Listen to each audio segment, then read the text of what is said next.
Welcome dear students, I am Sir Noman Ahmed Mandro from Moonbalas English Grammar. Moonbalas online classes में आज हम बात करेंगे chemistry के बारे में। Chapter number 1 introduction to chemistry और टॉपिक है हमारा what is chemistry. Students, chemistry को बेहतर तरीके से एक्सप्लेन करने के लिए मैंने केमिस्ट्री की जो डेफिनेशन है उसको 2 पार्ट्स के अंदर डिस्ट्रीब्यूट किया है। नंबर 1 पार्ट है, उसके अंदर हम बात करेंगे व्हाट इज केमिस्ट्री, यानी केमिस्ट्री क्या है। नंबर 2 पार्ट के अंदर हम बात करेंगे कि केमिस्ट्री के अंदर हम किस चीज का मुताला करते हैं, केमिस्ट्री में हम किस चीज की स्टडी करते हैं, किस चीज के बारे में पढ़ते हैं हम केमिस्ट्री करते हैं। तो सबसे पहले बात करते हैं व्हाट इज केमिस्ट्री, केमिस्ट्री क्या है। स्टूडेंट्स, सबसे पहले याद रखिएगा chemistry is a branch of science. Chemistry is a branch of science, यानी केमिस्ट्री साइंस की एक ब्रांच है, एक शाख है। जैसे एक बहुत बड़ा दरख्त होता है, उसकी काफी शाखें निकली हुई होती हैं, टहनियां निकली हुई होती हैं। इसी तरीके से साइंस को भी एक बहुत बड़े दरख्त की तरह माना गया है, समझा गया है, और इसकी जो शाखें निकली हुई है वो साइंस की बेसिकली ब्रांचेस।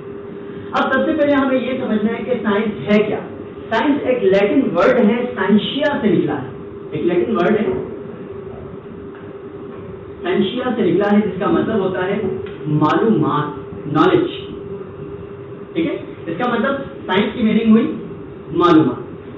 अब स्टूडेंट्स, आज से काफी अर्सा पहले जब साइंस नहीं होती थी, और यानी साइंस की ब्रांचेस नहीं होती थी, सिर्फ मालूमात होती, सिर्फ एक साइंस होती थी, बाकी इसकी ब्रांचेस नहीं होती थी।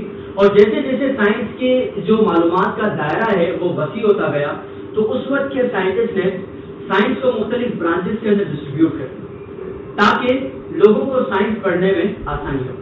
अब आज के दौर में बात करें तो साइंस की बेशुमार ब्रांचेस हैं, बहुत सारी शाखें आज जो वो साइंस की बन चुकी हैं। उनमें से चंद शाखों के बारे में मैं आपको बताता चलूं। नंबर 1 जैसे physics, physics is a branch of science. Number 2 biology. Number 3 chemistry. Number 4 computer and so on. ठीक है, तो लिहाजा केमिस्ट्री क्या है? Chemistry is a branch of science. Clear? अब हम बात करते हैं केमिस्ट्री के अंदर हम किस चीज के बारे में मुताला करते हैं, किस चीज की स्टडी करते हैं केमिस्ट्री के अंदर। स्टूडेंट्स, केमिस्ट्री के अंदर हम कंप्लीट स्टडी करते हैं मैटर की। अब मैटर की स्टडी को समझने से पहले हमें यह पता होना चाहिए कि मैटर क्या है। What is matter? Students, anything which has mass and occupy space is called matter. Matter हर वो चीज है जिसके अंदर मास हो या जो स्पेस ऑक्यूपाई करे, यानी जो जगह है। ठीक है, हर वो चीज जो जगह के वजन रखे वो मैटर है। जैसे फॉर एग्जांपल मेरे हाथ में मार्कर, अब इसका कोई ना कोई मास होगा, बेशक कम होगा, लेकिन इसका कोई ना कोई मास है और ये जगह भी कहता है, तो लिहाजा ये मैटर होगा। इसी तरीके से स्टूडेंट्स, आपके इर्द गिर्द जितनी भी चीजें हैं, फॉर एग्जांपल टेबल हो गया, चेयर हो गया, मोबाइल हो गया, टीवी हो गया, ये तमाम चीजें मैटर कहलाती है, क्योंकि ये जगह भी कहती हैं और वजन भी रखती है। लिहाजा दुनिया में मौजूद तमाम चीजें क्या है? मैटर है। ठीक है, अब हम मैटर की स्टडी करेंगे। स्टडी में सबसे पहले जो हम मैटर की चीज की स्टडी करेंगे वो हम इसकी कंपोजिशन के बारे में बात करेंगे। सबसे पहले हम बात करेंगे मैटर की कंपोजिशन के बारे में। अब मैंने यहाँ वर्ड लिखा कंपोजिशन। कंपोजिशन का मतलब होता है किसी चीज की बनावट के बारे में बात करना, किसी चीज की बनावट के बारे में बात करना, यानी वो चीज बनी कैसे है। अब यहाँ पर मैं एग्जांपल लूंगा एक आम से केमिकल को, जिसको हम डेली लाइफ में हर इंसान यूज करता है, बल्कि हर जानदार यूज करता है, पानी। पानी जिसका फॉर्मूला है H2O। अगर इसकी कंपोजिशन के बारे में बात की जाए तो हम जानते हैं कि पानी 2 गैसेस का मिक्सचर है, 2 गैसेस से मिलकर बनता है, हाइड्रोजन एंड वाटर से मिलकर बनता है। ठीक है, अब हाइड्रोजन के कितने एटम्स रिक्वायर्ड होते हैं एक पानी का मॉलिक्यूल बनाने के लिए? हाइड्रोजन के 2 मॉलिक्यूल्स के फॉर्मूले से हमें पता चल रहा है, 2 हाइड्रोजन के मॉलिक्यूल जब एक ऑक्सीजन के मॉलिक्यूल के साथ रिएक्ट करते हैं, यानी 2:1 का रेशियो आपस में कंबाइन होता है, तब जाके पानी का मॉलिक्यूल बनता है। तो ये चीज क्या हुई? पानी की कंपोजिशन। इसी तरीके से केमिस्ट्री के अंदर हम मुख्तलिफ एटम्स की, मुख्तलिफ जो एलिमेंट्स हैं, मॉलिक्यूल्स हैं, उनकी कंपोजिशन के बारे में बात करते हैं। नंबर 2 जो हम पढ़ते हैं वो है प्रॉपर्टीज। नंबर 2 जो हम बात करेंगे वो प्रॉपर्टीज के बारे में बात करते हैं, किसी भी एलिमेंट की प्रॉपर्टीज यानी उसकी खुसूसियात के बारे में बात करते हैं। अब प्रॉपर्टीज के बारे में देखा जाए तो प्रॉपर्टीज 2 किस्म की होती हैं। Number 1 physical property, and number second, chemical property.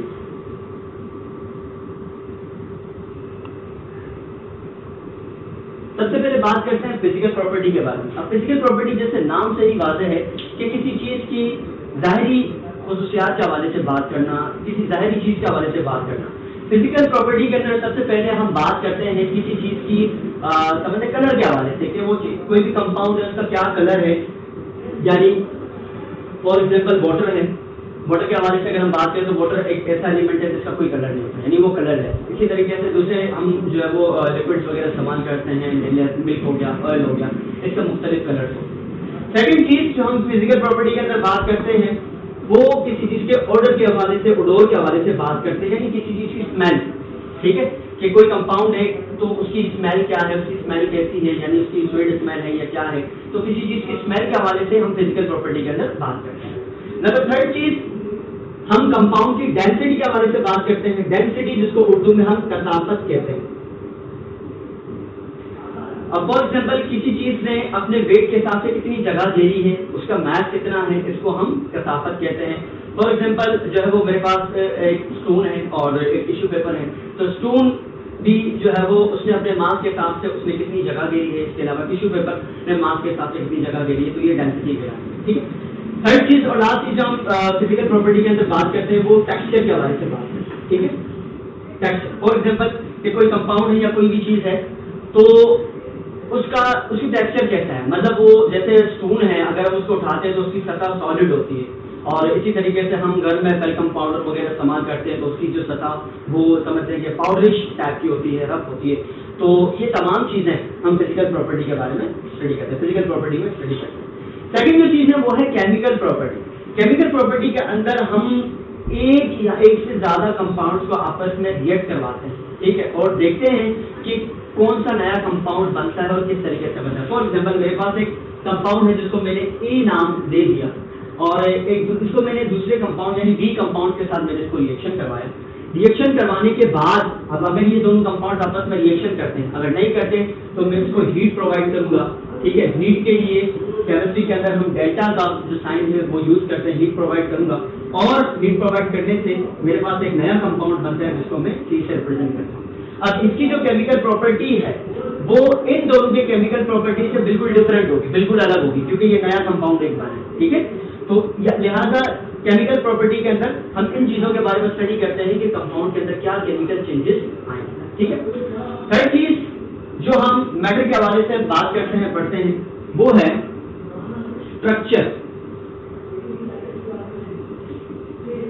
ठीक है, जैसे फॉर एग्जाम्पल मेरे पास एक कोई भी वुडन क्यूब है। अब यहाँ स्ट्रक्चर हम दो टाइप की चीजों के बारे में स्टडी करेंगे। नंबर वन मैक्रोस्कोपिक चीजें और दूसरी माइक्रोस्कोपिक चीजें। मैक्रोस्कोपिक यानी ऐसी चीजें हम आम आंखों से देख सकते हैं। ठीक है, हम जो है वो देख सकते हैं अपनी चीजों के अंदर। फॉर एग्जाम्पल मैंने एक वुडन क्यूब लिया, ठीक है, अब जो मेरे पास वुडन क्यूब है, अब ये वुडन क्यूब भी हो सकता है या आइस क्यूब भी हो सकता है, कुछ भी हो सकता है। ठीक है, अब इसके बारे में मैंने जो है वो रिसर्च करना, यानी इसकी लेंथ कितनी है, इसकी हाइट कितनी है, इसकी ब्रेथ कितनी है, इन तमाम चीज़ों के हवाले से स्टडी करना, यहाँ पर इसके बॉर्डर पर कौन सा एंगल बन रहा है, ये चीज़ इसके स्ट्रक्चर के बारे में स्टडी करा।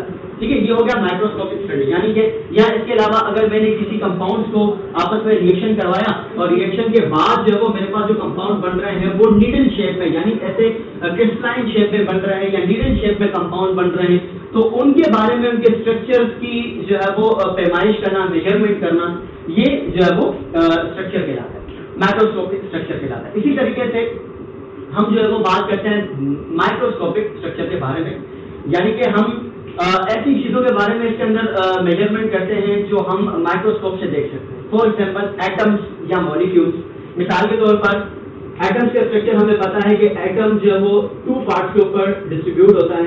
इसका एक पार्ट होता है इंटरनल पार्ट जिसको हम न्यूक्लियस कहते हैं, न्यूक्लियस, और एक पार्ट होता है उसका एक्सटर्नल जिसको हम ऑर्बिट कहते हैं, ऑर्बिट यानी शेल भी कहते हैं इसको।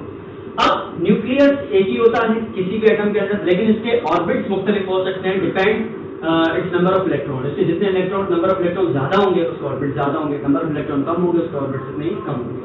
तो अब जैसे फॉर एग्जाम्पल मेरे पास एक हाइड्रोजन का एटम है, ठीक है।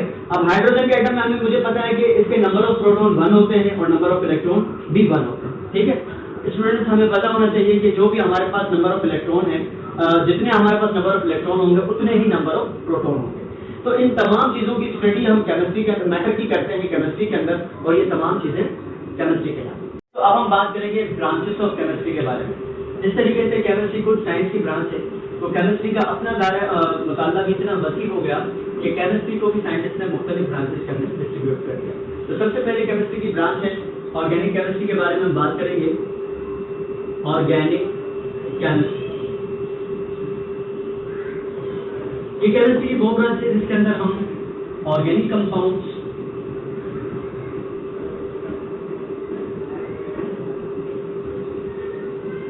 Hydrocarbon,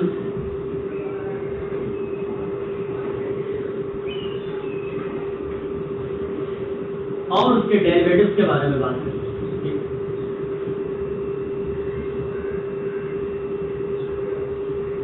It is a branch of chemistry in which we study organic compounds, hydrocarbons and their derivatives. अब सबसे पहले बात करते हैं ऑर्गेनिक कंपाउंड्स क्या है। ऑर्गेनिक कंपाउंड्स वो कंपाउंड्स होते हैं जिसके अंदर कार्बन एसेंशियल होता है, कार्बन बुनियादी कंपाउंड होता है।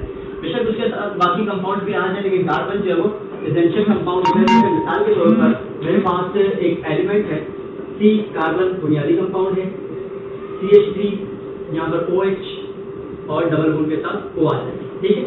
अब ये एसिटिक एसिड, ठीक है, इसके साथ बाकी भी कंपाउंड मौजूद है। CH3 है यहाँ पर, सिंगल बॉन्ड के साथ OH है, ऑक्सीजन मौजूद है, हाइड्रोजन यहाँ पर मौजूद है और डबल बॉन्ड के साथ ऊपर ऑक्सीजन है, लेकिन कार्बन इसका एसेंशियल कंपाउंड है, तो इसको हम कहेंगे ऑर्गेनिक कंपाउंड, ठीक है।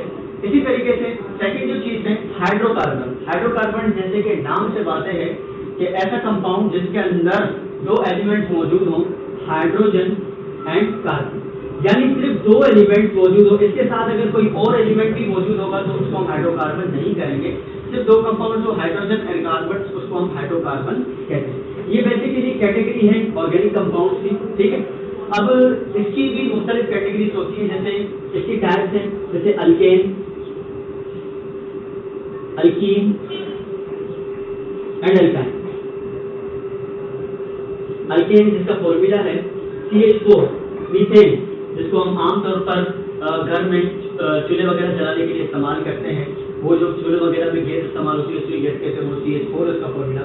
इसके अलावा नंबर सेकंड जो है वो अल्कीन है जिसका फॉर्मूला है CH2 double bond CH2। Number 3 है alkyne CH triple bond CH, ठीक है। अब ये तीन जो है वो हाइड्रोकार्बन के डेरिवेटिव्स हैं, ठीक है, फंक्शनल ग्रुप्स हैं। CH4 single bond alkane, double bond alkyne, triple bond double bond alkyne और ट्रिपल बॉन्ड तो अल्काइन, ठीक है।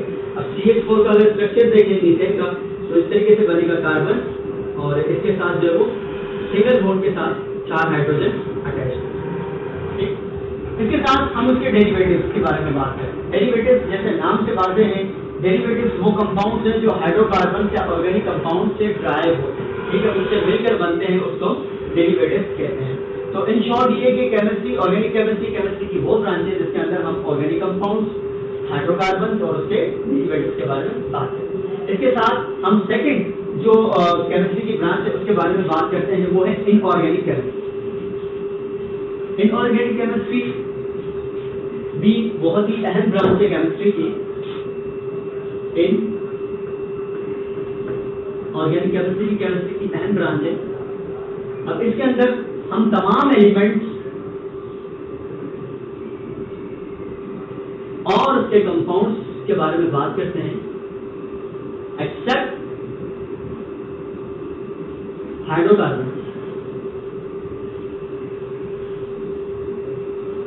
या फिर ऑर्गेनिक कंपाउंड्स।